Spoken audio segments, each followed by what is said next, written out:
Boa tarde a todos, estão me ouvindo bem? Boa tarde a todos, muito obrigado por estarem aqui no auditório da IMAG, e tem uma informação atualizada que já temos cerca de 318 pessoas conectadas online. Então, muito obrigado àqueles que aqui estão e àqueles que nos veem online, né, por imagem. Muito obrigado a todos. Tá. 324 agora, atualizado, né? É uma honra termos aqui a doutora Salise Sanchotene, conselheira do CNJ, para nos falar de um tema de muita importância, que é comum e é diário na nossa vida, enquanto integrante do Poder Judiciário. Geralmente é um tema que desperta uma série de reações em nós juízes e servidores, mas a doutora Salise, como a pessoa mais indicada, é a pessoa mais indicada para falar desse tema, e com certeza ela irá bem destrinchá-lo, bem apresentá-lo para todos nós. Mas antes da doutora Salise fazer a abordagem desse tema sobre metas do judiciário, né, quero passar a palavra para a nossa presidente, doutora Marisa Santos.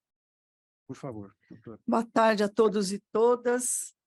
Cumprimento a doutora Salise Sanchotene, conselheira do CNJ, nossa juíza da 4ª Região, o doutor Davi Dantas, nosso corregedor regional, e todos que estão aqui presentes, nossos juízes, servidores.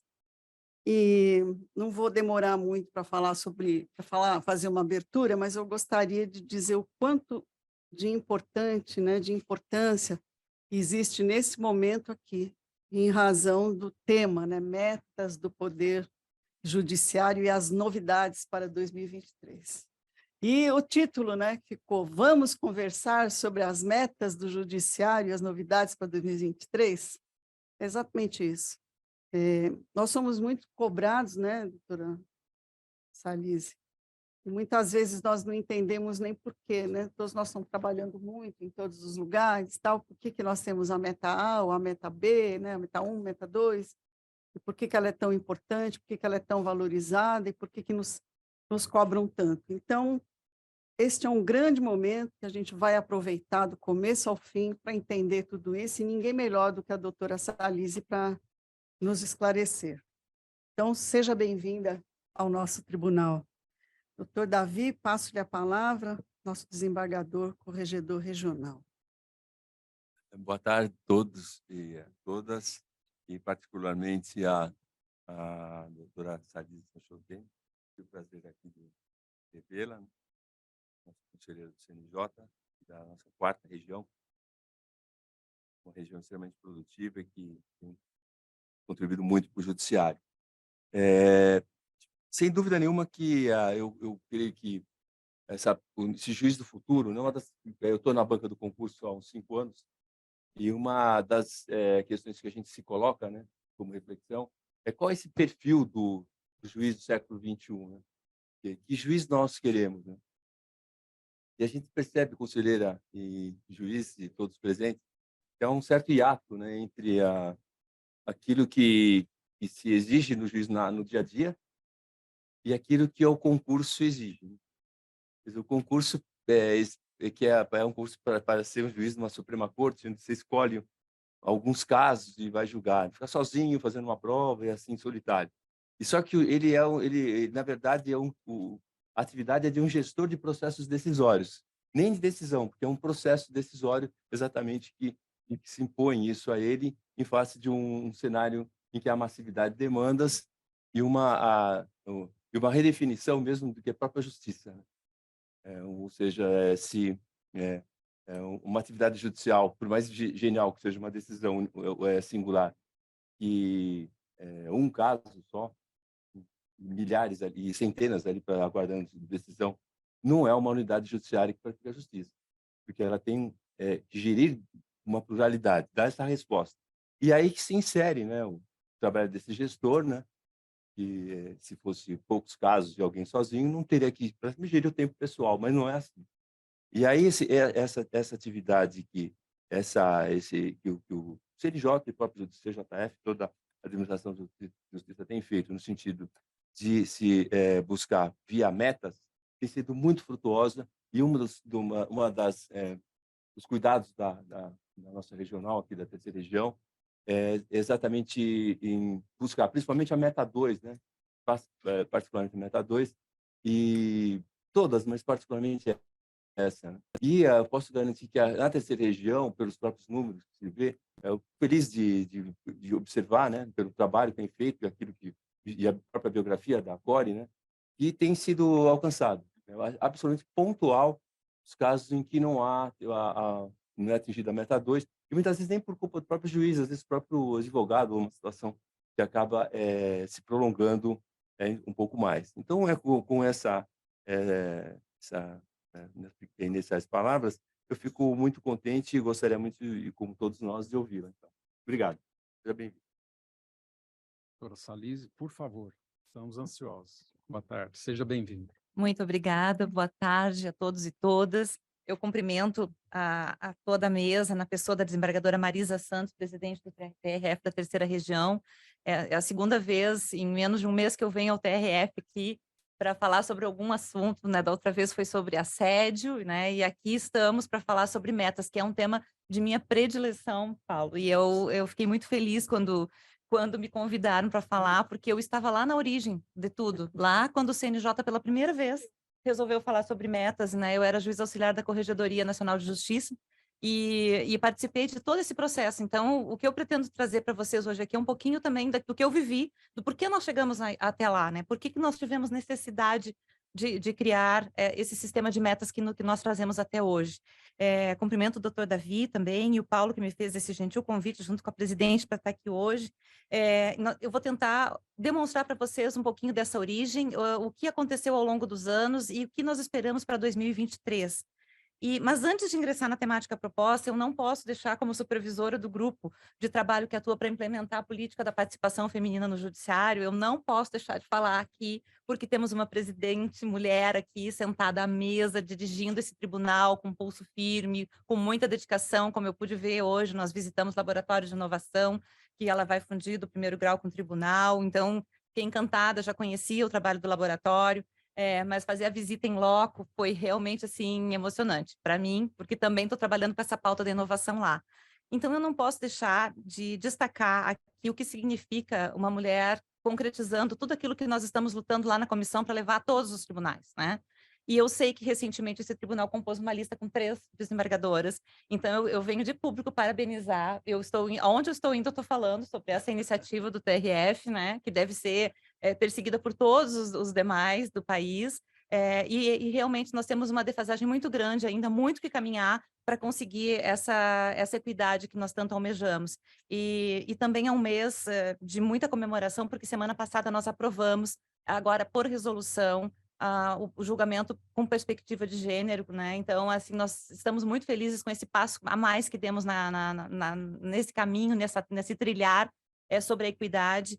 E, portanto, então, aqui faço o meu registro, esperando que o tribunal siga nesse caminho, trabalhando com equidade. Aqui eu vi juiz auxiliar e juiz auxiliar, isso é outra questão que nós temos que trabalhar, né, de ter sempre juízas e juízes na corregedoria, na presidência, na direção do foro. Então, esse tribunal é um exemplo nesse requisito, então, meus parabéns, desembargadora Marisa. Iniciando, então, esse é o 15º ano que nós estamos trabalhando no sistema de metas, né? Então, em 2005 foi criado o CNJ e 2008, de 2008 a 2010, quem estava na presidência do Conselho era o ministro Gilmar Mendes e na Corregedoria Nacional de Justiça, o ministro Gilson Dipp. Uma pessoa a quem eu muito devo, porque um homem de uma retidão impressionante, já falecido recentemente, mas que tinha um senso de justiça e uma urgência para realizar coisas naquele período de 2 anos, assim, muito grande, e tocava o terror onde ele passava, né? Porque nós éramos, assim, só 6 juízes auxiliares, hoje a Corregedoria tem 30 juízes auxiliares, só para que conste no CNJ, e nós éramos 6 para cuidar de tudo e fazer inspeção em todos os estados. Então, foi um período de muito aprendizado, e que nos deu uma visão do Poder Judiciário, de modo geral, que eu imagino que ninguém tinha até aquele momento. O Poder Judiciário era cobrado sistematicamente pela mídia para fornecer dados, estatísticas de processos, números de ações que estavam tramitando em matéria de consumidor, por que estavam criando o juizado, o que o juizado movimentava, e pasmem, nós não tínhamos nenhuma ideia do que acontecia no país. Cada tribunal tinha mais ou menos a sua estatística, né, que depois nós fomos ver que era toda furada, não tinha nenhum tribunal com uma estatística confiável em 2009, né? Tanto que no primeiro levantamento da Meta 2 que nós fizemos, havia, não sei se 70 milhões de processos por julgar, não da Meta 2, mas de todo, eram 140 milhões, isso caiu para 70 milhões. Por quê? Porque o CNJ começou a apertar, e aí os tribunais começaram a dizer, não, para um pouquinho, tem um processo duplicado aqui na minha base, não, esse aqui já foi julgado, mas não foi baixado, esse aqui tá duplicado porque está no primeiro grau, mas também está no tribunal, então está constando 2 vezes. E aí nós começamos a fazer aquele trabalho de garimpar os processos, e só ali a nossa estatística caiu pela metade. O que isso nos mostrou? Nos mostrou que o Poder Judiciário não cuidava da gestão. Nunca ninguém se preocupou. Gestão, estatística, então, nunca foi uma preocupação de ninguém naquela época. E a gente, cada vez que precisava fazer um trabalho que tinha que traçar uma política, era uma dificuldade, porque nós não tínhamos número, nós íamos no escuro, imaginando que aquilo ia repercutir para essa categoria, para tantas pessoas, para tantos processos, mas ninguém tinha certeza de nada.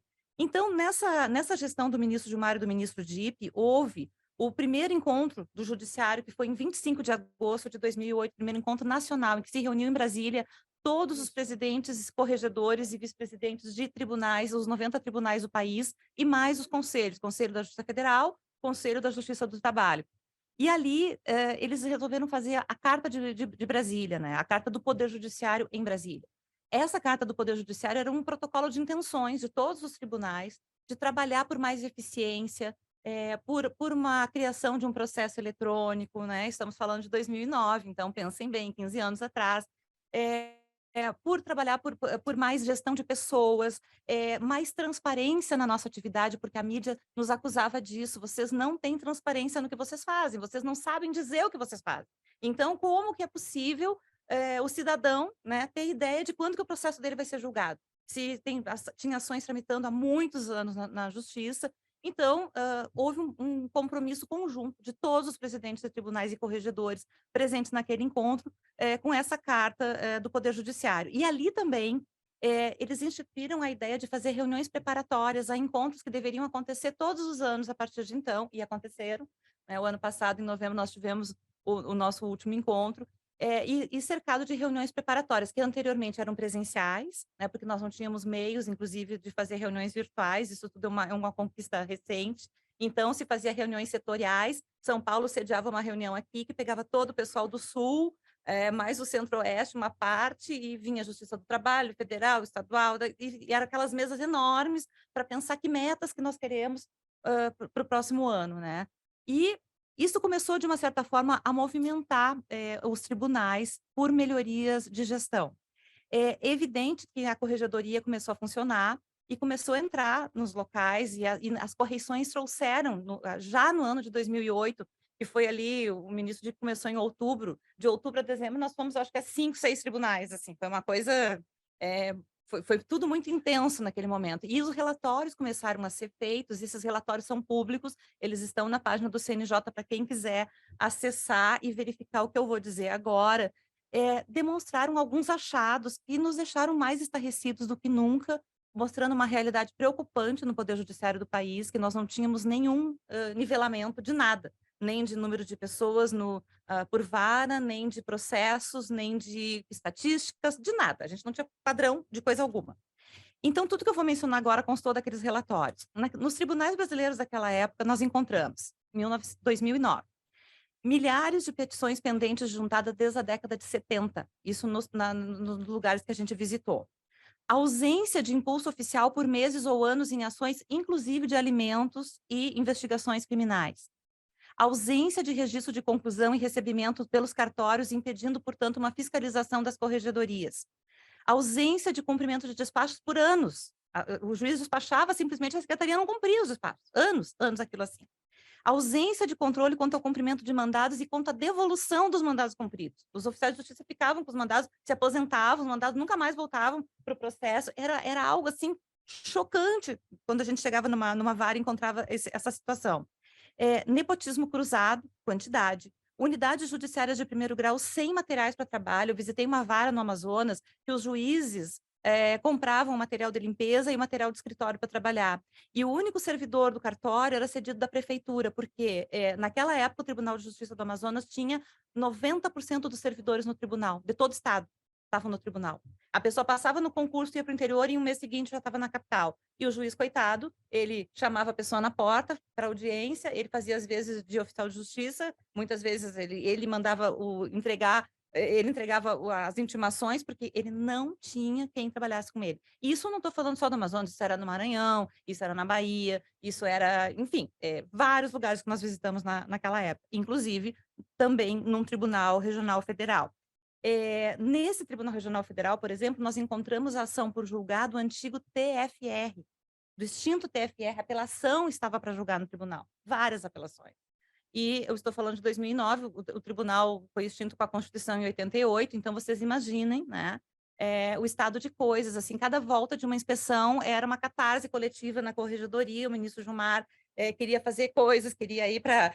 o ministro Dipp e ele, assim, a gente tinha que conter, porque realmente era desolador o quadro que nós encontramos. Nas corregedorias, havia representações contra magistrados nunca processadas, nunca julgadas, né? Os processos prescritos, trancados dentro de armário. Na gestão do ministro Dipp, 2 corregedores foram afastados, né, e aposentados, um do Rio de Janeiro, outro do Amazonas. Então, assim, situações assim realmente muito perturbadoras, descompasso na tramitação de processo, pagamento de precatório sem critério cronológico, acordos pendentes de publicação por 10 anos, 8 anos, desembargadores já aposentados, os acordos nunca tinham sido publicados, não foram assinados.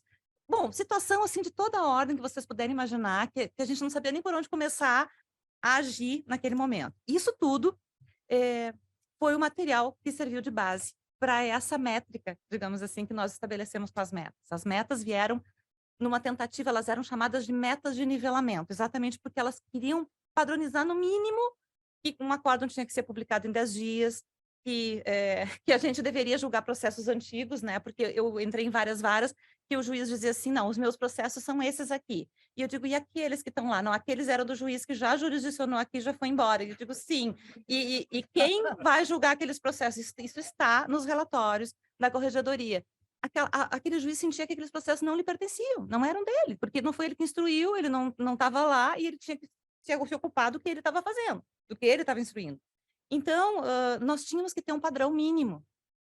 E do que nós éramos mais acusados? Morosidade, né, e de falta de eficiência. Então, nós tínhamos que ter uma meta para julgar coisas antigas, que nós íamos atacar a morosidade daqueles processos muito antigos, e uma meta que nos dissesse que nós tínhamos que resolver a taxa de congestionamento, que é a meta 1. Porque nós temos que julgar no mínimo mais do que entra, porque senão a gente só está julgando, só está enxugando gelo. A gente não está fazendo uma gestão do acervo eficiente para acabar com o passivo que nós temos. Então, aí veio a ideia das metas, né? Eu lembro, a véspera de lançar essas metas, nós saímos do CNJ de madrugada, todos os juízes auxiliares, a gente revisou mais de sei quantas vezes aquele texto para ver se estava esclarecido, se não ia ter dúvida, se todos os tribunais iam entender, as perguntas que tinham que ser respondidas. E a gente, por mais que a gente pense, a gente nunca consegue, né, ver todo o cenário. A gente lançou as metas e aí começaram as chuvas mas a execução entra. Não, tira a execução não pode entrar porque a execução é outra coisa, é só processo de conhecimento. Então a meta 1 ficou só processo de conhecimento, meta 2 a gente trabalhou também dessa mesma forma. Aquilo que já teve um julgamento não entra na meta. Então, aí nós fomos apurando, depurando aqueles dados e deixando a métrica como nós imaginávamos que tinha que ser. Nós passamos a ter estatísticas mais ou menos confiáveis, né? Então, a gente pode dizer que a gente tinha 70 milhões de processos no Brasil pendentes de julgamento. Isso já foi dos 140 para 70, foi um passo, sim, um alívio, né? Mas nós tínhamos que entrar nos tribunais e dizer para os tribunais, olha, a partir de agora, a meta 2 é isso aqui. Nós vamos ter que julgar esses processos até o final do ano, né? E eu trago aqui os números do TRF3 da época para vocês terem uma ideia, né? Vou até tomar uma água. Ai, que medo. As metas tinham que ser consideradas factíveis, mas elas também tinham que ser ousadas, elas tinham que exigir algum esforço do tribunal, né, para poder cumprir. Então, nessas metas de nivelamento, nós não tínhamos como levar em conta disparidades do interior com a capital, juízos da Justiça do Trabalho com federal e estadual, todo mundo dizia, a nossa peculiaridade, a nossa... E os ministros não queriam nem saber, olha, é nivelamento, todo mundo vai ter que cumprir e todo mundo vai ter que julgar o passivo anterior a esse ano. Assim, a meta de 2009, a meta 1 era julgar, então, trabalhar com o planejamento plurianual, e na meta 2, identificar todos os processos anteriores a 31 de dezembro de 2005, para todos os tribunais. Nas bases de dados, nós vimos que havia muita inconsistência, então levaram alguns meses do encontro nacional até os tribunais começarem a trabalhar.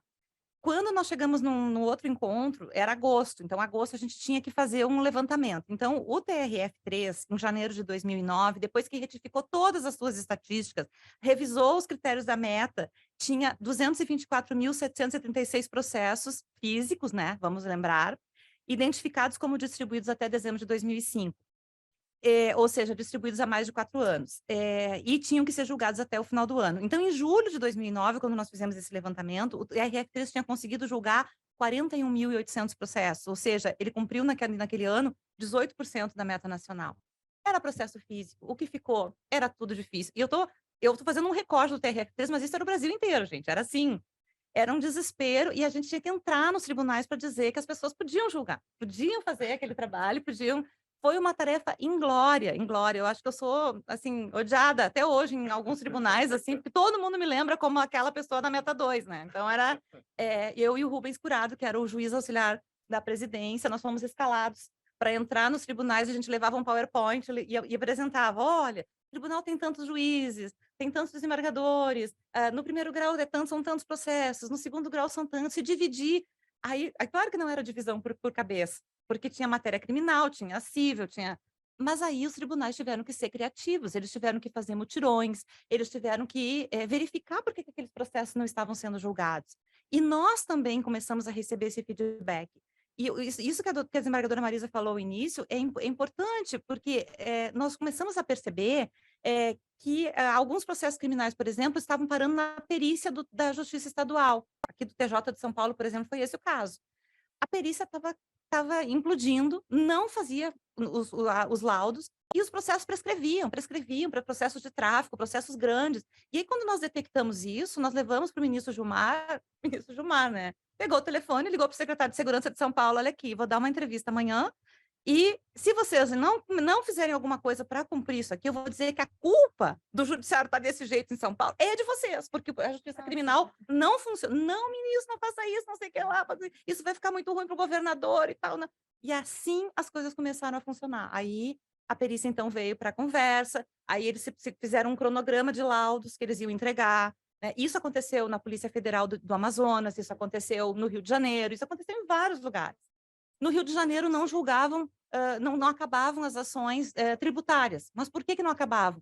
Eram processos pequenos, as pessoas nunca mais eram encontradas, saíam de lá. Então se fez uma gestão naquilo ali para ter, olha, isso aqui não vale a pena nem cobrar, vamos fazer com a Fazenda lá, chamaram a Secretaria da Fazenda do Estado, isso não é factível, isso está pesando no judiciário, vamos fazer uma composição aqui para arquivar isso aqui, para dizer que não há interesse. Então nós começamos assim a agir também por setores. Isso só as metas nos deram. Só a gente identificando o tipo de problema que nós tínhamos, nós conseguimos fazer gestão. Eu lembro de um caso também da 4ª Região, Itaipu, uma ação que fazia anos que entrava na meta 2, até que chegou o momento que nós escuta, por que esse processo não é julgado? Aí veio informação, era uma ação de Itaipu que media o tempo ao longo de 4 anos para saber se aquilo tinha afetado a vida dos agricultores ali da região. Então, era um processo que antes de 4 anos nunca ia terminar. Processos de ação de improbidade que mandavam uma prefeitura executar um esgoto. Também não se executa um esgoto da noite para o dia. Havia acordos de fazer execução ao longo de 4, 5 anos. Então, é evidente que esse processo não pode ser da meta 2, se existe um acordo feito. Então, começamos a tirar os acordos, começamos a tirar aquilo que estava sobrestado. Enfim, gente, gestão, foi isso o que aconteceu. Então, o TRF3, naquele primeiro momento, jogou 18% da meta. Aí vejam que passam-se os anos, agosto de 2013, mas aí pensei lá, o TRF3 tinha 200.743 processos na meta 2. Quando chegou 95% da meta. O que aconteceu nesse processo todo? Nós aprendemos a fazer gestão, nós aprendemos a cuidar do nosso acervo, cada juiz na sua unidade, o tribunal no seu espaço, né? E passamos para 2015. TRF3 mantém uma média, né, de 200 mil processos na meta. 200.906 processos, julgou 194.211, cumpriu 96,67% da meta. Então, o que aconteceu ao longo dos anos, né? Por que nós conseguimos atingir esse nível de eficiência? Que eu acho que isso aqui é um nível de eficiência. Nós conseguimos entender que precisávamos fazer gestão do nosso acervo, né? Então, nos tornamos mais preocupados com a gestão, mais eficientes, mais comprometidos com a transparência, porque hoje nós conseguimos dar na hora que a imprensa telefonar para cá, a presidente tem condições de informar em cada área o que está acontecendo, quantos processos faltam, quantos estão pendentes, né? Mas a presidência conta com cada um na sua unidade, fazendo a sua microgestão, para que a corregedoria e a presidência possam ter esses números confiáveis para poder levar para o encontro nacional, né?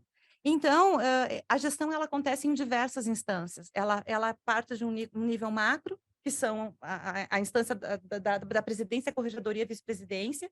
Depois ela desce para a direção do foro, que também tem a sua parcela de responsabilidade, lotando servidores aonde precisa, colocando estagiários onde está mais congestionado, tendo essa visão de quantos processos, né, estão sobrecarregando mais determinadas unidades, mas chega no nível do juiz, chega no nível do diretor de secretaria, que também tem que fazer a sua gestão naquele espaço interno ali, porque isso vai refletir no todo, né? Cada um fazendo a sua parte vai refletir naquilo que o tribunal vai apresentar. Evidentemente, as metas 1 e 2 nunca saíram do nosso catálogo, todas as demais passaram por transformações, né? Mas são metas, assim, que dizem tudo com a nossa atividade. Nós somos acusados ainda de ser lentos, né? Nós não conseguimos tirar desgrudar dessa pecha. O processo eletrônico nos ajudou muitíssimo, mas não é tudo. A gente sabe que não adianta ter um processo eletrônico eficiente se nós não temos servidores, se nós não temos estrutura de trabalho, né? Às vezes fica um juiz só por unidade com vara sobrecarregada. Então, isso também é o papel que a alta cúpula também está olhando, né? Tá cuidando. Mas na microgestão, e é aí que eu queria chegar, nós temos uma participação muito importante dos nossos gestores. Eu falo gestores, os supervisores de núcleo, eu falo gestores, o nosso diretor de secretaria, né, o juiz, né? Então, nós temos que ter um diálogo. Nós vínhamos hoje no almoço falando sobre como nós pecamos em comunicação. Nós não conseguimos nos comunicar uns com os outros dentro da instituição, internamente, e nem dentro da vara para a direção do foro, da direção do foro para a cúpula do tribunal, mas nós temos que melhorar essa nossa comunicação. Então, nós temos que chegar para os nossos servidores e fazer reuniões e dizer, olha, as metas desse ano são essas. O que nos toca? A meta 1, a meta 2 sempre vão ter alguma coisa. A meta 1, certo, porque nós temos que julgar mais o que é. Então, o que nós estamos fazendo para isso? Isso já começa lá no mês de janeiro. No mês de janeiro, nós já temos que mapear o que nós temos de processo já sendo distribuído. A distribuição ela vem aumentando, né, nos últimos anos. Então, a gente já tem que saber que a gente tem que colocar uma produção que todo mês, pelo menos, julgue um pouquinho mais de processo do que aquilo que entrou. Só assim o tribunal vai ter condições, no final do ano, de ter uma meta 1 eficiente. Se cada unidade cuidar da sua microgestão, fazendo isso desde o início do ano. Não tem outra fórmula. Eu sei porque eu também sou, né, desembargadora de um gabinete criminal, e a gente faz gestão dessa forma. Janeiro é aquele desespero, não tem ninguém, os servidores estão em férias. E se a gente não começa lá em janeiro a cuidar da meta 1, chega em dezembro, a gente não consegue. Então, isso é um planejamento que já vem do ano anterior para esse, né? A gente faz pauta de habeas corpus, por exemplo, em janeiro. Então, ali a gente tenta fazer um volume de coisas assim para poder fazer frente à falta de servidores e às férias que acontecem naquele período. Fevereiro também é um mês difícil e a coisa só vai engrenar em março, né? Mas se a gente não está lá desde o início do ano pensando e preocupado, isso gera um descontrole, né? Isso a gente tem que aprender exatamente com os erros. A meta 2 foi evoluindo ao longo dos anos para incluir os anos posteriores, sempre pensando nos 4 anos para trás, a distribuição, né? Além disso, também passou a antecipar a meta para juizados, que era uma divisão que a gente não tinha, a gente só pegava processo de conhecimento, mas aí houve num determinado momento, em 2008, a gente pegava todo o acervo do processo de conhecimento e passamos a ter, de 2021, os ambientais separados, os juizados separados, né? E aí, em 2018, eu peguei aqui o último ano do TRF3, atingiu 89,78% da meta quanto aos processos distribuídos até 2017. E 107% quanto aos de 2018, gente. Vejam bem, é uma evolução impressionante isso. Então, a gente tem que olhar para o passado, a gente aprende com o que a gente começou lá atrás a construir e ver que a gente estava no caminho certo. A gente precisava disso. O Poder Judiciário precisa das metas, até, como disse o Vilhena naquele nosso encontro do ano passado, para a afirmação do próprio poder. Nós temos esse dever com a sociedade de transparência. Então, nós dependemos das metas para poder fazer essa gestão e poder prestar contas à sociedade do que nós fazemos. Eu olhando para esses 15 anos para trás e vendo todas as políticas que passaram pelo CNJ a partir de então, vejam bem, as metas nos trazem, a gente sempre trabalha no CNJ olhando o que já aconteceu, né? Dificilmente a gente consegue, até temos ações voltadas para o futuro, mas normalmente o que nos diz as ações que precisam ser desencadeadas é aquilo que já aconteceu, são as nossas inspeções, os nossos encontros, enfim, o que a gente levanta de material junto aos tribunais. E o processo eletrônico trouxe essa vantagem hoje, que está permitindo tudo ser interligado na PDPJ, que é a plataforma digital do Poder Judiciário. Nós temos a PDPJ, nós temos também hoje a base de dados que congrega todos os processos virtuais dos tribunais na base do CNJ. Hoje a Justiça em Números não precisa pedir os dados para os tribunais, tudo é gerado dentro do CNJ, ele consegue na base extrair todos os dados que são publicados. Então, nós evoluímos bastante nessa parte tecnológica, e é evidente que a gestão nacional ela passa pelo estabelecimento das metas macros, lá pela cúpula do CNJ, desce para a exigência dos tribunais e dos conselhos, e depois ela desce para a internalização dessas políticas e das metas pelas unidades, né, que é nisso que nós estamos, e também toda a instrumentalização do público interno. Nós, eventualmente, vamos precisar dos laboratórios de inovação para fazer algumas atividades que não conseguimos resolver ao longo desses anos de congestionamento, de acesso à justiça, enfim, são outros problemas que nos chegam, né? E os laboratórios de inovação jogam um papel importantíssimo, na minha visão, nessa área. Hoje eu recebi a notícia de que vão trabalhar a questão da comunicação no laboratório de inovação. Isso é fantástico, isso pode servir para os 90 tribunais do país, porque hoje não existe um sistema de comunicação efetivo dentro do Poder Judiciário. Então, olha que criatividade, que riqueza que nós temos para trabalhar dentro do laboratório de inovação num problema que realmente nos aflige. Então, são muitas ferramentas que nós temos que desenvolver ainda, a par do processo eletrônico, que já nos ajuda muito, e também não podemos esquecer da gestão das pessoas, né? Esse é um outro ponto importante, porque o ciclo termina e já começa outro. Nós terminamos um encontro e já estamos preparando o próximo, né? Então, nós precisamos trabalhar com a gestão das pessoas, das nossas unidades.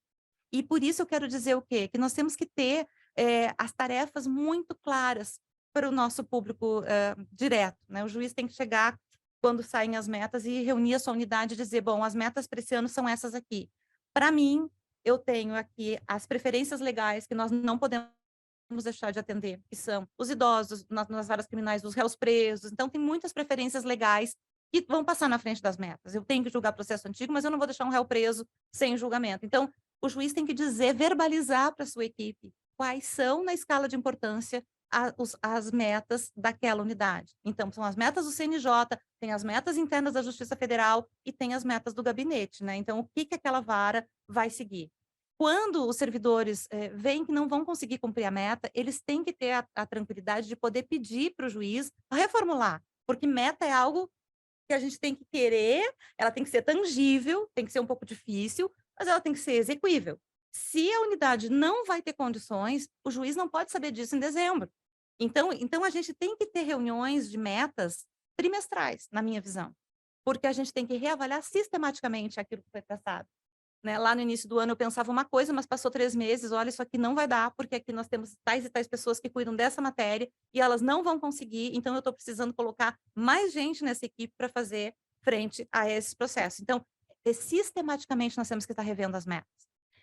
Feito isso, conseguiram bater a meta, nós temos que comemorar com os nossos servidores as metas que foram atingidas, nós temos que fazer reuniões de reconhecimento daquilo, porque é um trabalho conjunto, não é o juiz sozinho, é a unidade que vai ser representada naquilo ali, e mais que isso é o tribunal. que vai prestar contas lá para o CNJ no encontro nacional, na frente de todos os demais tribunais do país, né?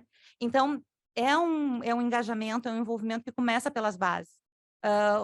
Talvez no passado a gente tivesse essa modelagem de cima para baixo. Hoje, são as bases que nos dão a dimensão daquilo que precisa ser trabalhado e o quanto que nós podemos avançar em cada ano. Nós temos estabelecido metas diferentes, inclusive nesse ano que eu vou passar para vocês, entre os TRF, né? Por quê? Nós temos um TRF novo, um irmão novo que nasceu ano passado, né, da 6ª região, que não está com o sistema ainda funcionando, né, Marisa, que está com todas as dificuldades possíveis de um tribunal novo recém-instalado. Nós temos um TRF que perdeu uma parte, mas os processos ainda estão um pouco lá, um pouco aqui. Então, assim, TRF1 é uma grandiosidade, eram 14 estados, né? Perdeu Minas agora, ficou com 13 ainda. Então, assim, é muito grande para gerir tudo aquilo. São longes as distâncias, né? Para conseguir fazer efetivamente essa gestão. TRF1 não poderia ter, e nem o 6, uma mesma meta que 4, 2, 3, né? 5, assim. Então, nós temos metas diferentes também considerando essas peculiaridades regionais. Nós fizemos no CNJ um esforço para unificação e interoperabilidade das nossas bases de dados. Além do PDPJ, nós temos o Codex, o DataJude. Foram iniciativas realmente muito importantes. E o processo eletrônico foi um divisor de águas, mas nós dependemos dos nossos gestores para tudo isso dar certo. Não adianta ter processo eletrônico, não adianta ter a base centralizada lá. Nós precisamos que os gestores, desde o início, se engajem nessa política com o tribunal, para chegar no final do ano e conseguir apresentar esses números que nós vamos publicar e a imprensa estejam certos. Eles já ficam semanas antes do encontro nacional telefonando para saber, e aí, esse ano, como é que foi? Conseguiram? Vão julgar tudo? Não vão julgar? O que vai ficar? Então, é uma cobrança, eu entendo que salutar. Né? Nós temos a lei da transparência, né? Nós temos o dever de contar o que estamos fazendo. Então, nós precisamos efetivamente verbalizar para os nossos destinatários a importância dessas metas, né? Nós juízes, nós diretores de secretaria, dizer que instrumentos que nós vamos utilizar. Os servidores também nas suas unidades são responsáveis por mobilização dos colegas, né? E por alertar o juiz quando alguma coisa está fugindo do controle. É comum, nós vemos no CNJ juízes que chegam e estão respondendo alguma investigação e dizem assim, não, esse é um problema lá da secretaria, não tem nada a ver com isso. Como que não tem nada a ver? Afinal de contas, quem é, em última instância, que manda naquela secretaria?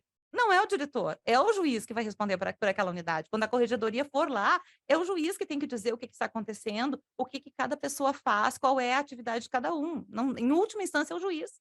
Então, nós temos que nos envolver mais, né? Penso que isso não acontece se nós não estivermos presencialmente na unidade.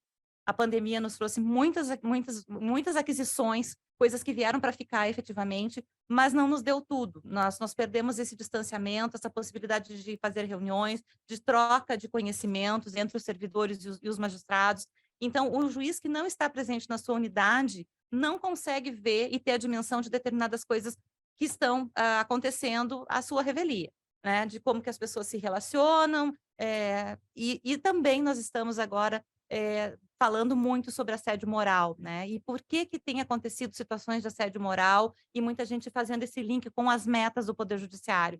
Porque nós pecamos na comunicação, porque nós não conseguimos expressar o que nós esperamos daquela equipe. Não adianta chegar no mês de novembro e dizer, bom, vocês têm que fazer tudo agora, que eu não falei lá no início, mas agora vocês têm que fazer, porque em dezembro eu tenho que mandar para o tribunal a estatística fechada. Então, nós temos que nos comunicar melhor. E nós temos que dizer claramente o que esperamos das pessoas, né? As pessoas têm que saber as tarefas que estão ali delegadas. Se ela não cumprir, ela tem que reportar por que ela não cumpriu e cada um tem o seu papel dentro daquela estrutura micro, né? Essa mobilização saudável das equipes não acarreta assédio moral. Se nós tivermos uma mobilização saudável, significa que o juiz está dialogando com a sua equipe, que o diretor de secretaria senta com a equipe reúne a equipe para falar sobre o que está acontecendo, traçar as ações do próximo trimestre, né? Vamos atacar isso, agora nós vamos atacar aquilo, né? Nós vamos terminar os despachos que estão atrasados, nós vamos concluir as sentenças e assim todo mundo sabe e participa do processo decisório. É um ciclo, então eu resumo da seguinte forma, de conhecer as habilidades de cada um, porque há servidores e há pessoas pessoas que fazem um trabalho mais elaborado, mas não trabalham com volume. Há outros que gostam de trabalhar com volume, mas não querem ganhar um processo que vão ficar um mês trabalhando naquela sentença. Então, identificar as habilidades do grupo é muito importante. Levar esse conhecimento em consideração na hora de distribuir as tarefas é outra coisa muito importante. Realizar projeções de resultados e de etapas, para que as pessoas saibam. Nós vamos revisar essas etapas, essas metas aqui, daqui a 3 meses. Então, daqui a 3 meses, nós vamos ter outra reunião para falar sobre o que aconteceu. As pessoas sabem e as pessoas se acalmam. Eu não tenho que fazer isso para o mês que vem. Eu tenho 3 meses para trabalhar isso aqui e vou prestar contas daquilo que eu fiz. Né? Depois, tem que estabelecer metas factíveis. Não adianta querer fazer tudo até o meio do ano. Aquilo que já não foi feito, que tem 4 anos para trás. Então, divide ao longo do ano o que vai ser feito, para as pessoas também não ficarem angustiadas de fazer tudo de uma hora para outra. Comunicar claramente todas as prioridades, aquelas que eu mencionei, as legais e aquelas que são as metas, viabilizar a autogestão no trabalho, todo mundo tem um conhecimento ali que precisa ser percebido, o juiz não sabe tudo, então a gente tem que ouvir as pessoas, a gente precisa fazer uma escutativa dentro da unidade de trabalho. Identificar os resultados parciais não alcançados e por que não foram alcançados. Então, se estamos com dificuldades com o Ministério Público, vamos falar com o Ministério Público. Se o problema está na Defensoria Pública, vamos buscar a direção do foro, ou a presidência, ou a corregedoria, para uma interlocução com a Defensoria, porque não está fluindo o canal, o processo não volta, eu não vou conseguir julgar essa meta. Então, aquilo que é externo ao judiciário, procurar as instâncias dentro do Poder Judiciário que podem resolver isso. Né, que são as nossas representações, diretor do foro, presidente, corregedor, são as pessoas que representam a instituição. Então, nós temos formas de fazer isso. E, como eu disse, celebrar quando as metas forem batidas. Isso é muito importante, esse reconhecimento, as pessoas precisam desse reconhecimento, as pessoas esperam que isso aconteça, né? Pela natureza multifacetada das suas funções, os gestores têm outras responsabilidades ainda, e a que eu tenho que chamar atenção é que é por identificar, eventualmente, situações de assédio na unidade. Assédio, às vezes, de um servidor para o outro, assédio de um diretor de secretaria para um servidor, ou mesmo se policiar o próprio juiz, a juíza, na hora de conversar com a sua equipe, para não ser percebido como um assédio. Porque se for conversado e combinado, não é assédio, entende? Então, a gente tem que saber o tom que a gente usa e a forma como a gente vai cobrar aquele resultado. Esse é um compromisso institucional. Eu tive aqui no mês passado, como eu falei, para conhecer a cartilha que foi lançada aqui. Aquela cartilha é maravilhosa. Essa cartilha, gente, tem que ser lida por todos os gestores. Essa cartilha tem que ser muito divulgada em todas as unidades de trabalho. Ali estão especificados isto é um assédio moral, isto é um assédio sexual, isso é discriminação. Nós temos que trabalhar aquela cartilha, sim, dentro das nossas unidades. A cartilha ficou primorosa. Eu tenho feito propaganda dela onde eu tenho andado, já mandei para vários tribunais, me perguntaram se podiam usar, eu digo, fale com a presidente agora para pedir para usar, porque eu acho que é uma cartilha que merece ser replicada mesmo, em todos os lugares.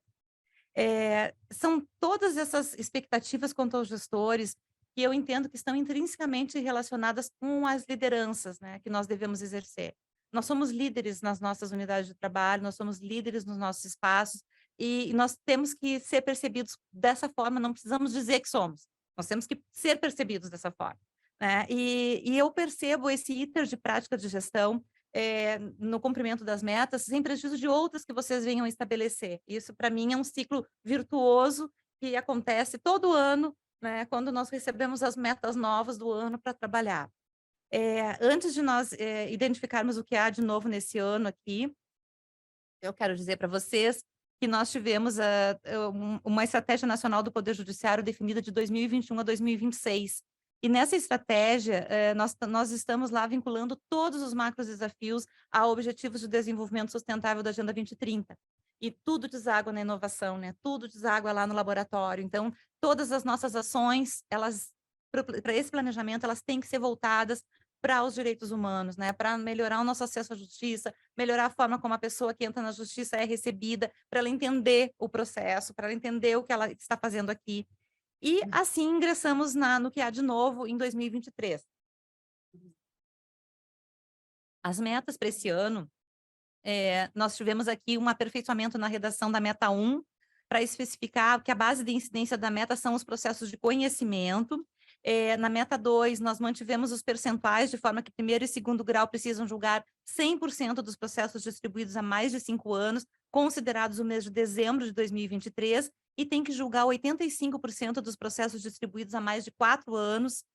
Juizados especiais têm que julgar 100% dos processos distribuídos há mais de 3 anos, considerando dezembro de 2023. Subimos a meta da conciliação para 8%, estava muito fácil, gente, 6%. Então, assim, quando a gente percebe que está muito fácil, a gente tem que subir um pouquinho. Eu sei que de 6 para 8 parece muito, né? Mas, na verdade, é um esforço que vale a pena. A conciliação trouxe muitos benefícios para o Poder Judiciário, traz sempre. E nós chegamos à conclusão que precisava subir um pouquinho para aumentar um pouquinho o nível de dificuldade, porque 6% vocês estavam batendo já no meio do ano. Assim, então, a gente vê que está muito fácil, né? Quando já no meio do ano já consegue atingir a meta não foi bem desenhada para o ano todo. Então, subimos para 8%. Na meta 4, nós mantivemos os percentuais, mas como eu mencionei, nos casos dos TRFs, na questão das ações de improbidade, nós temos meta diferenciada. 1, 3, 5 e 6 vão julgar 60% das ações de improbidade e 70% das ações penais relacionadas aos crimes contra a administração pública, distribuídos há mais de 3 anos. E os TRFs 2 e 4 terão de julgar um percentual maior de 70% em ambas as ações, né? Nós continuamos olhando as peculiaridades locais. Para esses 2 tribunais estava muito fácil a meta anterior, então nós subimos também a estatística. Meta 5, nós mantivemos os percentuais, de forma que será necessária a redução de 0,5 ponto percentual da taxa de congestionamento nas execuções fiscais, nosso outro grande gargalo, né? Os laboratórios de inovação podiam pensar alguma coisa para as execuções fiscais também, porque desde que as metas começaram, a execução fiscal está lá, né? E não é só aqui, é na justiça estadual também. Nós temos, assim, um problema com esses processos de execução fiscal, nós temos que pensar outra alternativa para poder reduzir. Na meta 10, nós excluímos a Comissão Permanente de Gestão Estratégica, por considerar que, para os fins da meta, os projetos do Programa Justiça 4.0 já tinham sido mais do que eficientes, já implementaram tudo que se queria, e renumeramos as metas, né? A antiga meta 12 passou a ser meta 10, e a meta 11, mantivemos o percentual, de forma que precisarão ser julgados todos os casos de sequestro internacional de criança, distribuídos no ano anterior, então não é para ficar mais nenhum agora. No máximo, nós temos que ter 1 ano de tramitação desses processos.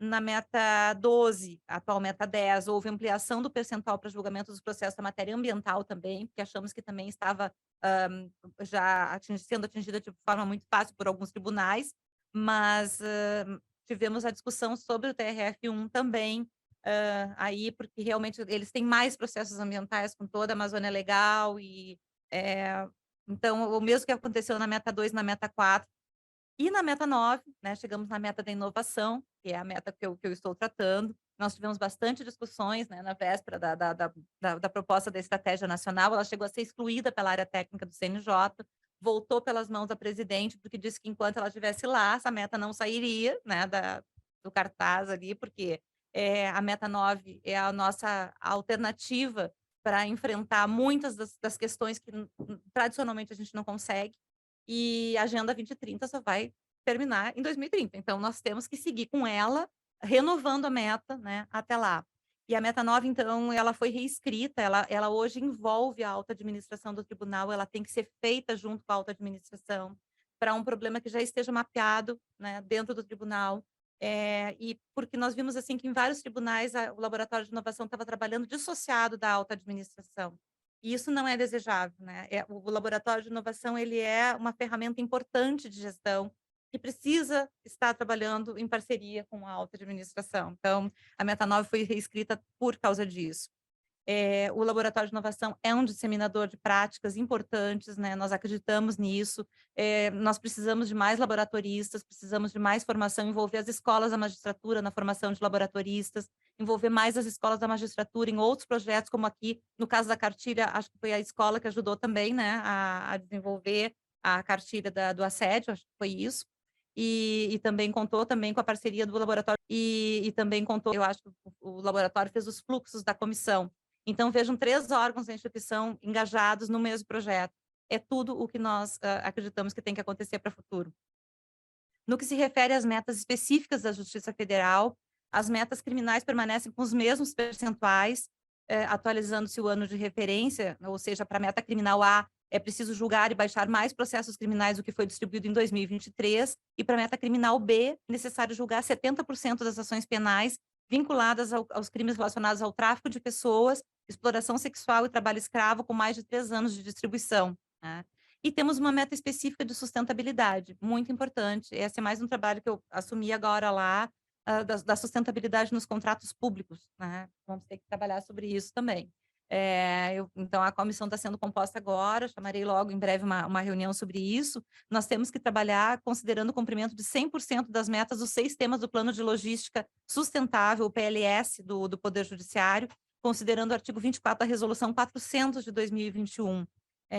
O TRF da 4ª Região tem uma iniciativa que está sendo replicada em outros tribunais, não sei se vocês já adotaram aqui dessa questão da sustentabilidade, que já chegou no nível de exigir que seja observada a sustentabilidade nas contratações que o poder público já está fazendo. Então, quem contrata com a justiça hoje também tem que comprovar que está preocupado com essa temática, né? Essa temática é fundamental para o CNJ.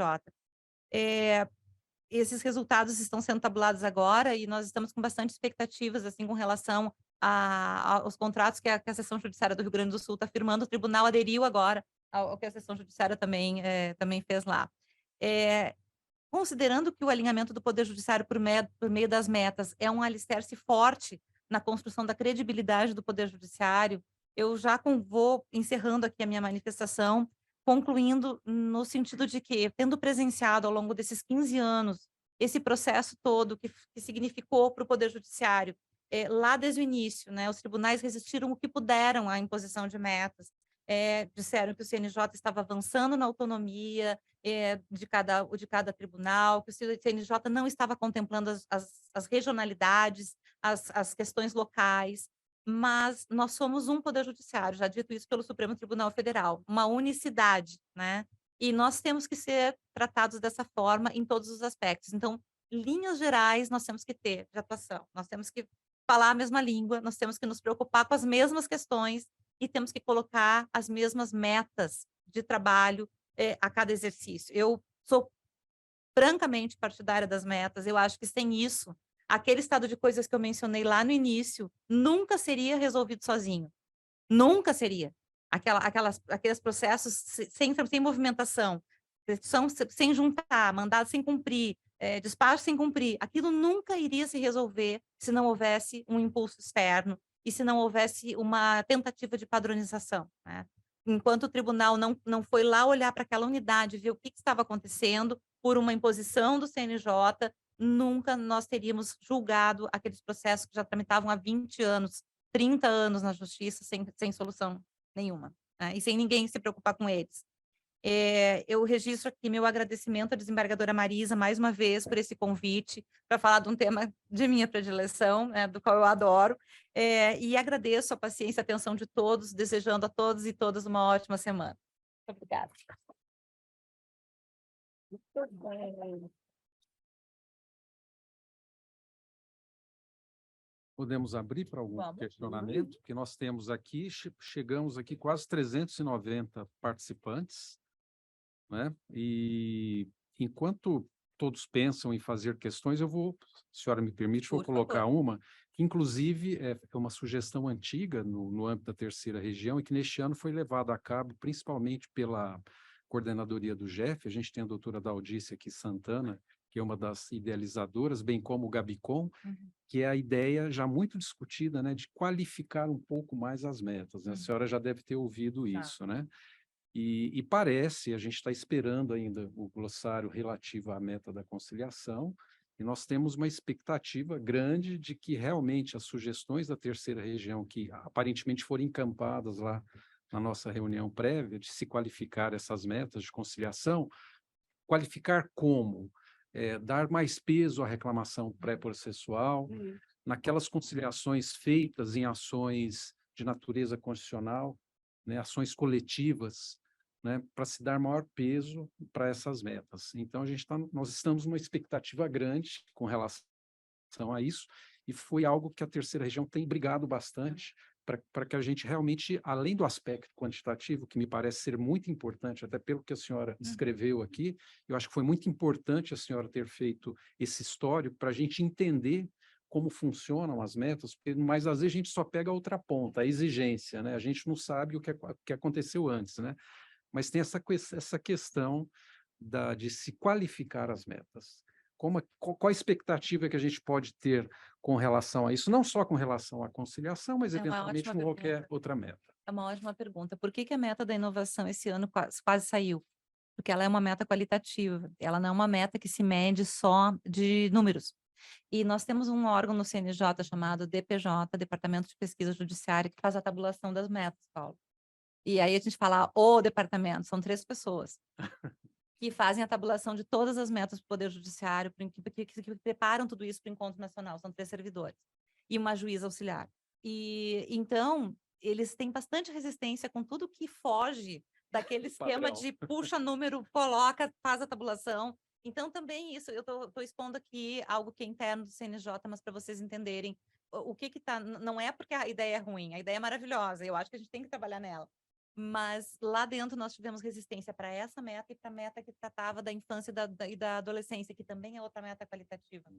Porque não é só julgar processo, não, é fazer programas, mas e nós vamos medir como essa meta? Quais são os indicadores? Como é que nós vamos fazer as perguntas que os tribunais têm que responder? Então, eu estou participando com a minha equipe da descrição da meta 9, porque eu me senti, assim, corresponsável, já que ela existe, né? Por ajudar o DPJ a construir as perguntas que chegaram agora, que estão com vocês, que vocês, agora os tribunais receberam toda a descrição de cada meta, e agora vão ter que fazer um trabalho devolvendo, dizendo se concordam, se não concordam, o que pode aperfeiçoar, o que não, e aí a gente vai sentar de novo para efetivamente definir o glossário da meta, né? É assim que acontece todo ano.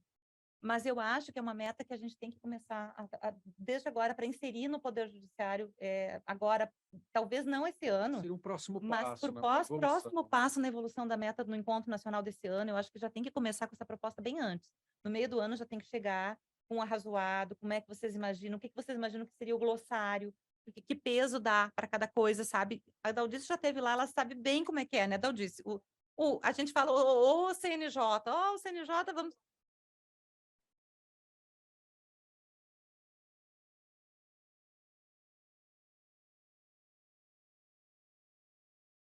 A minha memória, a minha memória oral, eu vou gravar uma memória oral. Vamos encontrar.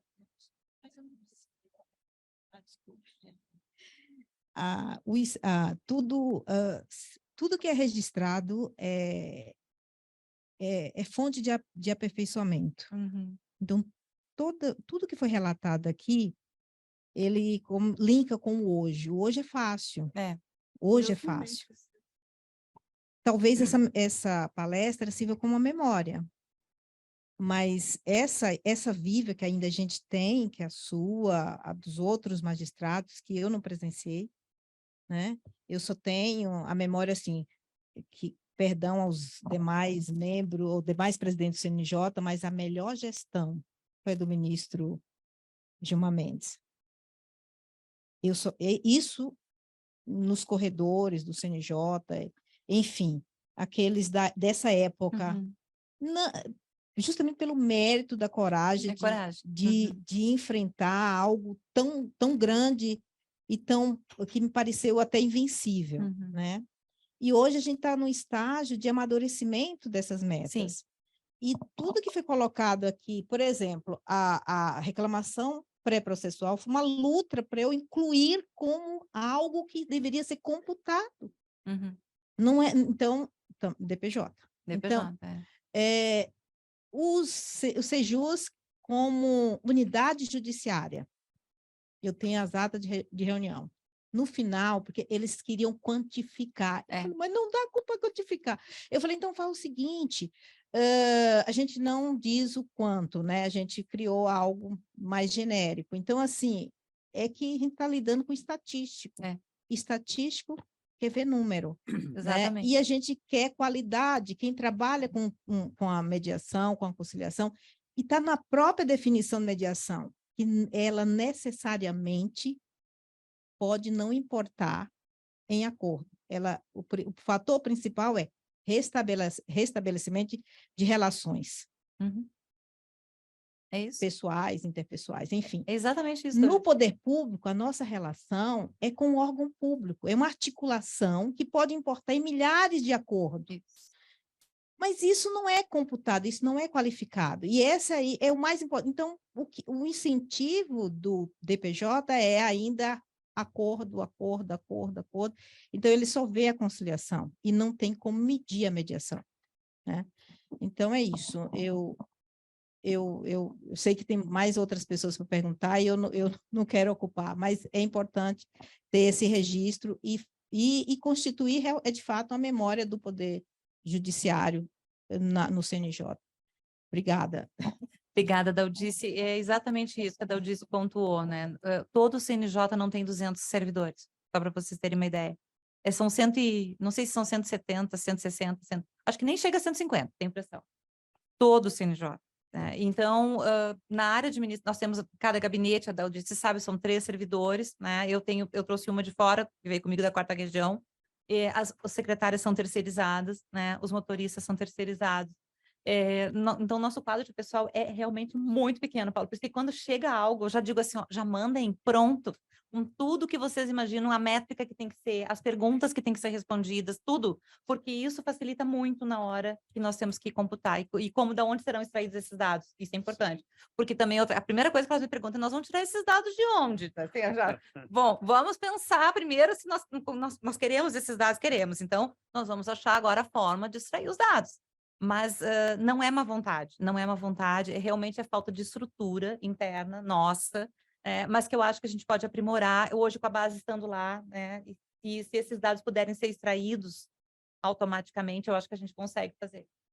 Acho que é uma evolução, talvez, né? É uma evolução, com uma certeza. Evolução. Vamos, quem quiser, quem que está a nos ver pela online, pode fazer as perguntas pelo chat, depois eles me passam aqui, né? Enquanto isso, como mestre de cerimônias aqui, eu aproveito e vou encaixando algumas questões, né? Eu acho que ele me trouxe aqui para preparar, né? Já as propostas do próximo Encontro Nacional, estou desconfiada. Não, eu queria aproveitar e até para valorizar um trabalho que nós temos feito aqui na gestão da doutora Marisa na presidente, que é justamente tentar dar um maior espaço, uma maior atenção e também a comunicação das metas. Tanto é que no ano passado nós fizemos um laboratório para discutir isso, chamamos juízes e servidores, inclusive a Mônica estava aqui, acho que ela já foi embora. Ela participou, uma colega nossa, e foi muito interessante que nós fizemos 2 laboratórios para discutir metas, críticas, sugestões, enfim. E eu lembro que na primeira hora do laboratório estava um clima ruim, viu, desembargador Marcelo? Estava um clima pesado. Eu falei, gente, que ideia que a gente foi ter, né? Então, eu falei, isso não vai dar certo, esse negócio de discutir metas. Então, estava um clima pesado, mas depois, aos poucos, o clima foi desanuviando, foi melhorando, e aí começaram a aparecer ideias, sugestões, críticas, etc. e tal. Então, já ao fim e ao cabo da segunda sessão do laboratório, né, feita uma semana depois, o clima já era outro. Uhum. Né? A gente sentiu o juiz e os servidores participando, dando ideias, sugestões, tanto é que nós tiramos desse laboratório, feito por 2 sessões, duas sugestões de metas, e uma entrou nas metas da Justiça Federal, e ela nasceu como o judiciário mobilizar os demais atores do sistema de justiça para compelir esses atores à prevenção da judicialização e bem como auxiliarem na conciliação. E, no fim, ela virou a meta, não me lembro o número agora, da cooperação judiciária. Sim. Ela, nos debates e nas discussões que foram travados, né, ela evoluiu para a questão da cooperação judiciária. Então, nasceu aqui de um laboratório que nós fizemos no âmbito da 3ª região, e eu queria aproveitar e agradecer todos os juízes e todos os servidores que participaram desse laboratório, para dizer a vocês o seguinte, olha, não foi em vão. Tá? E a doutora Salise hoje aqui é também a comprovação que a gente está no caminho certo de debater as metas, né? Porque se ela, em princípio, se nos afigura um bicho feio, né? De repente, conversando sobre elas, falando sobre elas, trazendo o histórico das metas, da sua criação, a gente possa achá-la mais bonitinha, né? E vê-la com mais simpatia. Né? Então, não, só queria fazer esse registro E saber, aqui. né, Paulo, que ela não foi criada no CNJ, alguém um dia acordou e disse, vou fazer essa meta, né? Não, ela vem fruto de muita observação de tudo que a gente coleta dos tribunais. CNJ está sempre coletando informação dos tribunais, sempre, para tudo. Vocês já responderam quantos questionários esse ano passado, assim, né? Que a gente quer saber, porque a gente não tem hoje como extrair esses dados todos automaticamente, né? Se tem comissão de assédio, se não tem, quantos cursos que já fizeram, quanto que né? Inovação, quantos projetos que estão os laboratórios. Agora nós temos um portal da inovação. O portal está nos dando um panorama já do Brasil inteiro, do que projetos já existem. O projeto não tem que ser reinventado. O projeto é feito com recursos públicos, ele é feito com software livre, ele pode ser partilhado com outros tribunais. Então, nós temos que avançar nessa outra etapa que eu penso, é de trabalhar com as entidades parceiras do judiciário, é de fazer projetos conjuntos dentro do laboratório de inovação, né, com o DPU, com o MP, enfim, com todas as entidades, a AGU, aquelas entidades que também precisam dos nossos serviços. Então, eu repito aqui, o professor Oscar Vilhena, lá no Encontro Nacional do Judiciário, disse que as metas são a própria credibilidade do judiciário, e é disso que nós vivemos, de credibilidade, só. Sim. Né? Então, Sim. elas são realmente importantes. Chegaram aqui duas questões. A primeira é a seguinte, do Marrone, né? Que se falou muito na questão da inovação e da importância da habilidade, né, dos servidores, um para determinada tarefa, um outro tem para uma outra tarefa tal. Então, ele pergunta aqui se essa diretriz poderia ser colocada, se é que eu estou entendendo a questão nesse sentido, se poderia ser colocada até para efeito de concurso público, para que que seja melhor avaliada a habilidade de cada um, ou seja, tanto de juiz quanto de servidor. Seria bem interessante, mas hoje os nossos concursos, infelizmente, da forma como eles estão regulamentados, eles não permitem que a gente faça esse tipo de avaliação. Eu acho que seria bem interessante a gente ter perfil, mas o juiz que se candidata normalmente para uma vaga, ele não está indo necessariamente pela matéria, ele está indo porque ele quer se movimentar na cidade, que ele quer se movimentar, né? Então, o servidor também, muitas vezes quer fazer a remoção nacional, ele vai para onde abrir vaga, não é necessariamente naquele lugar que ele gostaria de trabalhar. Então, isso eu acho que é um trabalho que tem que ser feito pela área de gestão de pessoas de cada tribunal, de ver essas habilidades, né? O laboratório de inovação precisa de muita gente criativa. Lá no nosso laboratório da Seção Judiciária do Rio Grande do Sul, por exemplo, nosso maior laboratorista é um arquiteto, e ele é fantástico, ele usa a criatividade dele em prol de um serviço, né, que quem trabalha no laboratório de inovação, a Elaine conhece, ele é maravilhoso, né, e ele é uma pessoa que está se realizando fazendo isso, além de todo o trabalho que ele faz, desenhando móveis, prédios, ele também vai para o laboratório de inovação e dá todo o potencial dele lá. Então, a gente precisa de pessoas com perfil. Aqueles servidores que gostariam de se engajar nisso, tem que começar a procurar os laboratórios de inovação, né? Lá há espaço para isso, né? As pessoas querem trazer gente para dentro do laboratório, né? Mas todos os que estão lá têm várias outras tarefas para fazer, além das suas tarefas nas unidades judiciais, se reúnem eventualmente no laboratório para desenvolver projetos, e é riquíssimo o trabalho que é apresentado.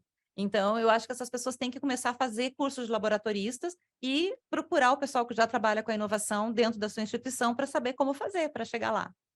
Sem dúvida. Eu acho que hoje o laboratório é o grande espaço que nós temos para trabalhar essas questões, viu, doutora Heckler? Tem mais uma questão aqui, que acho que é da nossa... Lógico. Depois a microfone, por favor, aqui.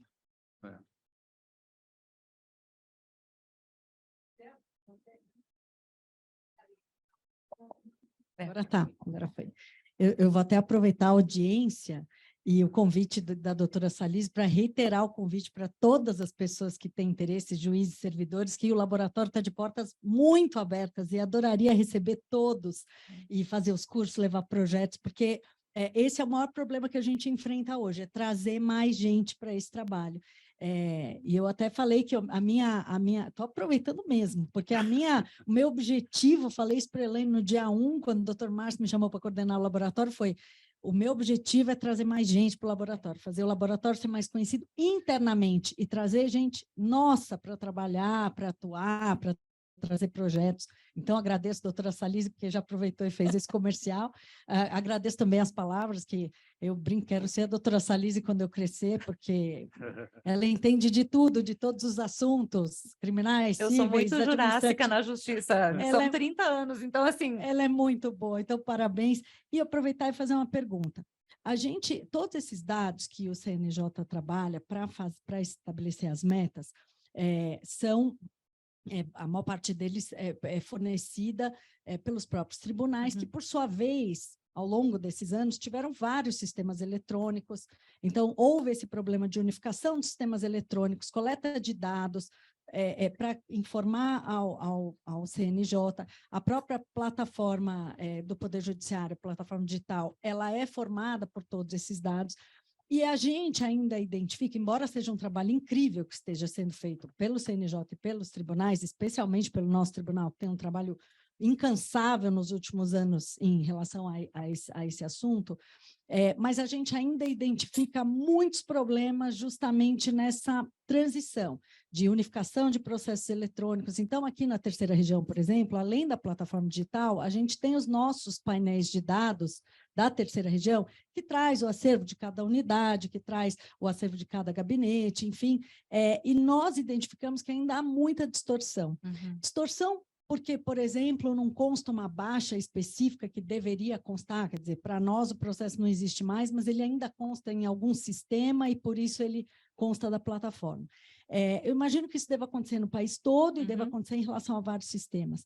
Existe, eu sei que esse trabalho começou a ser feito, mas eu não sei se esse trabalho continua a ser feito e em que pé está esse desenvolvimento desse protocolo, digamos assim, unificado, de como corrigir essas distorções. O ano passado foi a primeira vez, né, Rai, que o CNJ fez sozinho esse levantamento com a base que já está lá, dos tribunais.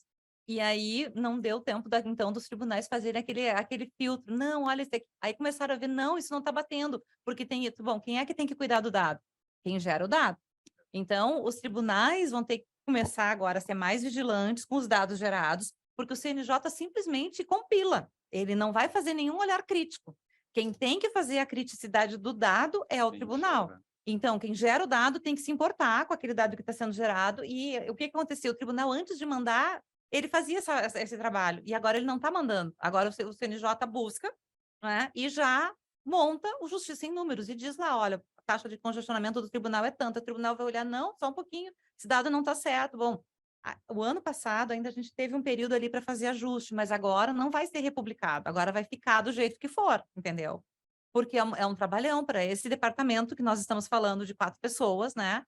Fazer todas aquelas pirâmides. Se vocês abrirem o Justiça em Números para ver o que é a riqueza do Justiça em Números, é por tribunal de médio, pequeno e grande porte, conforme o tamanho do tribunal, dos mesmos ramos de justiça, taxa de congestionamento, é uma loucura montar aqueles painéis. Então, não dá para ficar indo e vindo. Porque tu muda um dado, tu muda toda uma base e a comparação daquele tribunal com os demais que são da mesma categoria. Então, o tribunal vai ter que fazer essa gestão melhor, porque não vai ter esse tempo de fazer correção antes de mandar. O próprio CNJ já está buscando. Então, o ano passado a gente teve bastante contratempo com relação a isso. Nós temos aqui mais duas perguntinhas. Uma é a Vanessa, acho que é a nossa colega Vanessa. Ela diz o seguinte: há alguns gabinetes nas turmas recursais aqui de São Paulo, que contam com um número, não sei, nas turmas recursais, que contam com um número reduzido de processos, após esforço para julgar todos os processos que estavam na cadeira. Diante disso, a meta 1 ficou prejudicada, porque não há número de processos suficientes para atingir a meta. E ainda, após o fechamento da pauta do ano subsequente, entram novos processos que somente poderão ser julgados após a inclusão em pauta de julgamento. Neste caso, a meta se torna inatingível. Assim, seria o caso de se considerar a meta cumprida? Como se você julgar mais do que entra. O que entrou no ano? É no final do ano que nós vamos ver. A turma recursal não recebeu nada no final do ano, não tem... Disse aqui que alguns gabinetes contam com um número reduzido de processos. Mas a conta é essa. Mas né? ali... Até que ela receba menos, se ela conseguir julgar mais... Como é que é? A turma julga tudo que entra. Então ela está batendo a meta. Mas ela não julga mais. E aí, o que acontece? No final, a gente sempre precisa fazer a pauta com um mês de antecedência. A gente fecha as nossas pautas com um mês de antecedência e continua tendo distribuição. Uhum. Então, essa distribuição final de dezembro nunca vai ser julgada no mesmo ano, porque a gente tem que pautar com mais de um mês de antecedência, aliás, muito mais do que isso, por conta do recesso de um mês agora, né? Que a gente só pode ter pauta de... A gente só pode fazer sessão de julgamento a partir do dia 20 de janeiro do ano seguinte. Então, fica inatingível, porque o que foi... A gente já julgou tudo que entrou no ano. Só que o que é distribuído no mês a partir de 20 de novembro, mais ou menos, que a gente não consegue mais colocar numa sessão para o mesmo ano, a gente não julga. Então, nunca a gente consegue julgar mais do que foi distribuído. Olha, eu acho que é um caso, gente, bem interessante, Paulo, da gente trabalhar, porque olha que legal. Isso era impensável em 2009. Impensável. Eu tô tão emocionada, nem sei. Olha, a gente tem que repensar para dizer o tribunal não tá com problema porque ele está julgando que entra. Não ter taxa de congestionamento. Isso que tu está dizendo é não ter taxa de congestionamento. A meta 1 veio para resolver a taxa de congestionamento. Se não tem taxa de congestionamento, a meta já está cumprida, entendeu? Tá. Agora, como ela vai figurar lá, esse é um fato para a gente debater. Fato novo, Eu não estava entendendo, agora eu entendi que você explicou. Muito interessante. Olha, viu como a gente aprende também andando por aí, assim, olha, eu nunca imaginei que eu ia viver para ver isso, assim, nunca imaginei. Mas é fantástico isso. Bom, essa pergunta, deixa eu corrigir aqui, que só era a Vanessa Stavropoulos Angotti. Tá? Foi informado é servidora da turma recursal. Muito obrigado pela pergunta, Vanessa. Nós podemos abrir questões aqui para o pessoal que está online? É possível? Kátia? Abriu o microfone, só que aí tem duas pessoas aqui. Uma é a Marisa Vasconcelos. A Marisa está aí? Você pode abrir o microfone, Marisa, que a gente coloca aqui. Vai abrir? Então vamos lá. Tá com a mãozinha levantada aqui. Marisa, abre o seu microfone. Agora sim, estão me ouvindo? Sim, perfeitamente. Então, parabéns a todos. Paulo falou o que eu queria que ele falasse. É a questão... Todos. E parabéns, eu não vou demorar muito, porque eu não sou a entendida, mas eu sou a curiosa, né? E eu, assim, sempre defendi uma bandeira muito grande, sou bairrista, podem falar, mas o nosso tribunal tem que levantar uma bandeira, sempre esteve, lógico, a 4ª região a gente tem que também falar que é boa, né? Mas a nossa região sempre foi, por quê? Porque nós sempre tivemos um alto volume. E a questão do laboratório, ela é imprescindível. Eu, infelizmente, gostaria de ficar lá, ser uma pulga todos os dias e participar. Porque eu tenho que aprender, eu tenho que saber aquilo que Vossa Excelência explicou muito, que o administrador tem que fazer, é o óbvio, mas a gente não sabe, às vezes, certos instrumentos. E esses instrumentos, eles têm que estar com acesso, não a nós, aos servidores. E os servidores não sabem desses instrumentos. Por mais que o nosso tribunal promova, e isso é uma coisa maravilhosa, que a nossa Escola de Magistrados do TRF, 3ª Região, é ótimo, sempre tentou trazer isso, e essa separação do laboratório é importante nisso, e que poderia ser melhor desenvolvido, porque acaba a gente não tendo espaço. Eu perdi o começo porque eu estava fazendo audiência, é a minha obrigação. E a gente se sente penalizado ou fazendo coisa errada pelo fato, eu julgo, eu vou assistir, eu não acho, eu acho que aprender, eu sou uma eterna aluna, eterna, e nós temos ótimos professores. Abri um parênteses, vou fechar o parênteses de tudo isso, para explicar o seguinte, muitas coisas, e a doutora Daldice colocou uma coisa que eu acho importante e que não fica visualizado. É óbvio, o histórico que a senhora colocou é importantíssimo para a gente saber da importância, e importância daquilo que nós temos que prestar conta. Nós, todos os dias, temos que prestar contas para a sociedade. E eu acho que, sem querer dizer, mas dizendo, a Justiça Federal sempre tentou colocar isso. Sempre. E saiu na frente para promover isso, porque lida com um certo tipo de réu. Só que hoje nós temos um grave problema. Por exemplo, aqui nunca mais apareceu procuradores representantes do INSS, não fazem audiência. Eu poderia dar a sentença na hora. Não posso fazer isso. Agora, isso não fica registrado. Muitas vezes eu preciso que a advocacia da União se manifeste sobre determinada coisa. Nós temos problemas de remédios. Eu não estou criticando a meta, eu estou querendo aperfeiçoar diante da possibilidade das questões que foram colocadas. Eu sei que o CNJ talvez não tenha condições e que a gente tenha que sugerir, mas isso também tem que ser colocado. A colega trouxe um dado importantíssimo, ela consegue fechar. Então, a gente precisa ter esse diálogo e a gente precisa ter uma possibilidade de um espaço para a gente poder discutir na escola de magistrado, no laboratório, porque muitas vezes não é que as pessoas não queiram participar. Eu sou enxerida, eu sou muito metida, eu quero aprender, mas muitas vezes é difícil para mim aprender, como para outros, porque a questão da internet mudou, a questão da internet veio e muitas vezes a gente não tem acesso. Não é que não tem acesso, até a gente tem, mas não tem a possibilidade por causa do nosso trabalho. Então, a minha sugestão, que não tem nada a ver com a meta e tem a ver com a meta, é como a gente colocar isso. A não participação de outros órgãos que são essenciais para o contraditório e que a gente fica de mãos atadas, entendeu? Principalmente nesses... o INSS não aparece. Antes nós fazíamos acordo.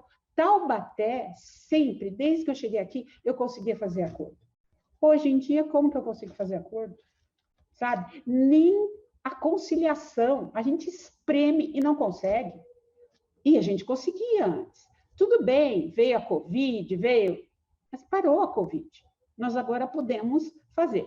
Era isso que eu queria acrescentar. Desculpe o não conhecimento, mas eu queria deixar registrado isso. Muito obrigada. Obrigado, Marisa. Marisa, muito obrigada. Fazia tempo que eu não te via. Fico feliz de te encontrar ainda aqui virtualmente. E eu gostaria de dizer a respeito, acho que está com eco. Fechar só. Fechar o microfone. Tá. Eu gostaria de dizer, Marisa, que esse é um ponto que como eu vinha dizendo, acabei mudando de assunto ali, mas que as metas nos trazem essa possibilidade de identificar gargalos, né? Por que nós não estamos conseguindo cumprir? E isso tem que ser repassado para a administração, para as direções do foro, para as presidências, para as corregedorias. Esse trabalho, junto com a outra instituição, é algo, Paulo, da gente pensar como gestionar, né? Como fazer uma reunião, chamar aqui o INSS, né? Saber por que está acontecendo. Será que não teria um núcleo que se dispusesse a fazer audiências virtuais, porque não precisa mais ir no local, está se fazendo audiência virtual, que pudesse propiciar acordos, que tipo de matéria nós podemos fazer acordo? Tem iniciativas isoladas acontecendo por aí, né? Então, assim, eu acho que as metas até isso nos dão de retorno, né?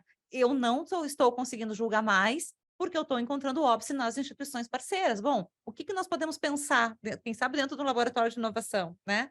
De achar uma solução, chamar o INSS para essa conversa. Eu acho que a gente tem que explorar o que a gente tem, que é essa riqueza do laboratório de inovação aí para, inclusive, acho que tem até uma experiência bem sucedida, se eu não me engano, da Justiça Federal de Minas Gerais, da Vânila, com relação a uma parceria não sei se é com o INSS ou com a DPU, nesse sentido, de conseguiram chegar num acordo lá e estabeleceram regras do que parte a parte iria contribuir para a melhoria da relação. Então... Mas aqui também a gente tem feito esse trabalho, a coordenadoria do GEF tem feito acordos, tratativas com o INSS, dado o nosso grande volume, e também as coisas têm funcionado. Né? Às vezes não perfeitamente, mas as coisas têm caminhado. Né? Bom, gente, já está tarde, né? A doutora veio hoje aqui, então já vou encerrar. Tem algumas perguntas pendentes aqui, depois eu passo para ela, mas tem uma que é uma questão de esclarecimento. O Bruno perguntando aqui como faz para acompanhar se a unidade está cumprindo ou não as metas. A gente tem no nosso site o painel de metas, é só acessar lá, vai ver. Hoje em dia ele está com delay de 15 dias, já foi de 30, e a meta da nossa equipe é trabalhar para que seja em tempo real, né? Então, é só acessar o site do nosso tribunal que vocês podem acompanhar. Na aba estatística, a Raiclera aqui complementando, tá? Bom, dito isso, eu queria agradecer em nome da presidente do tribunal, muito a sua presença aqui hoje, foi muito importante, está dentro desse contexto do TRF3 de se valorizar bastante a questão das metas, a estratégia que está por detrás também da criação das metas. Então, isso é muito importante para que todos nós da terceira região, juízes e servidores, nos engajemos nesse trabalho de cumprir, não só cumprirmos as metas, né, mas cumprirmos no sentido também de saber o que estamos fazendo, né, nesse sentido também. Então, em nome da presidência, queria agradecer, conselheira, a sua participação aqui, como sempre foi brilhante, e também, com certeza, vai nos ajudar, todos nós da terceira região, a não só entender, como, quem sabe, a bater as nossas metas aqui. Muito grato, muito obrigado, e volte sempre. Quem sabe, para daqui menos de um mês, a senhora possa voltar de novo para uma outra atividade. Então, considerando cada assunto que tem comigo lá, tem para o ano todo, assim, mas não vem. Mas muito obrigada a todos e todas que estiveram conosco até esse momento, os que estão à distância também. Vi vários amigos aqui, vi o Mairã agora há pouco, vi outros aqui também, agora que me fugiu. O Saliba estava aqui também. O Saliba estava aí também. Muito obrigada pela presença e pela participação. Muito boa noite a todos, muito obrigado a todos e a todas, juízes e servidores. Boa noite. Boa noite.